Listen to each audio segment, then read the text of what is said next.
All right, welcome back. Today we're talking about the presentation. As the old dog lovers adage goes, there are many ways to skin a cat. Your style may not be my style. In fact, it probably isn't. Though well established and experienced, and the gray hairs have certainly started to accumulate after 10 years as a DI specialist, I really can't rely on an inherent buy-in from my clients, agents, or potential referral partners. I have to build that trust with every single presentation, and I know a lot of you are in the same boat. And it turns out the key ingredients are empathy, understanding, and finesse. For me, once I unlocked this secret and became aware of the power of this combination, it surged my close ratio from about 20% to as high as 90% in some quarters. I'm really trying to get it to 100 in the next week or so. This is the secret sauce though, so I hope you're really truly paying attention here.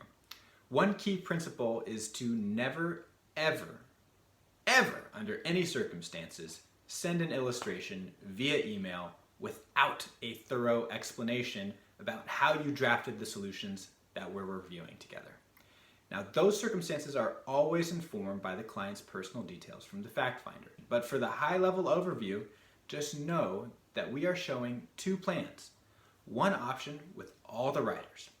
This is not a recommendation. Let me say that again. This is not a recommendation. But, however, it is an extremely valuable educational tool. And it's your job to outline the pros and cons of each of those riders. Why do some people buy them? Why do other people not? Where does the additional cost outweigh the utility of a certain feature? Ultimately, you have to let your client decide what they want, but they need you to guide them.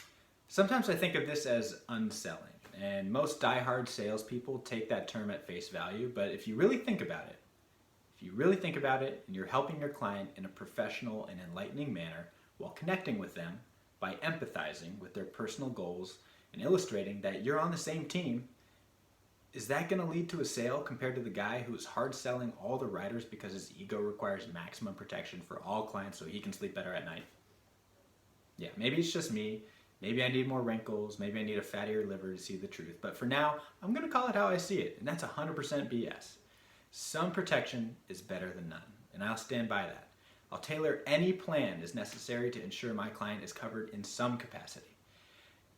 Now that segues us to the second quote, which is usually going to be some form of simplified issue, which is a base option with a premium target of anywhere between $150 to $250 a month, which might mean that in some cases we're trimming that benefit period down to 10 or even 5 years.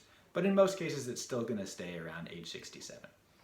Now, this second quote in the presentation is my insurance policy because it reduces the friction on the two biggest, most common obstacles, which are premium and underwriting. Now, this is kind of like the take it or leave it plan. If this plan doesn't merit any interest, then it's clear that this was not a properly qualified prospect. And I know we'll need to go back to selling the need or evaluating the deficiencies of other income sources. Because as long as the prospect understands these four things, we have a sale. 1, they're understanding that they are dependent on their income. 2, they understand that there's a legitimate risk of exposure. 3, they understand the ease of applying. It's really simple if you can get it nailed down and really have your processes working for you. And number 4, the affordability of a decent plan. If we have all 4 of those conditions met and the client understands all 4 of those tenets, then we have a sale 100% of the time. So that's it. That's the secret sauce. Free for all of you viewers out there. No, but really thanks for tuning in, and I hope you can use this information. Now go forth in peace and lots of prosperity.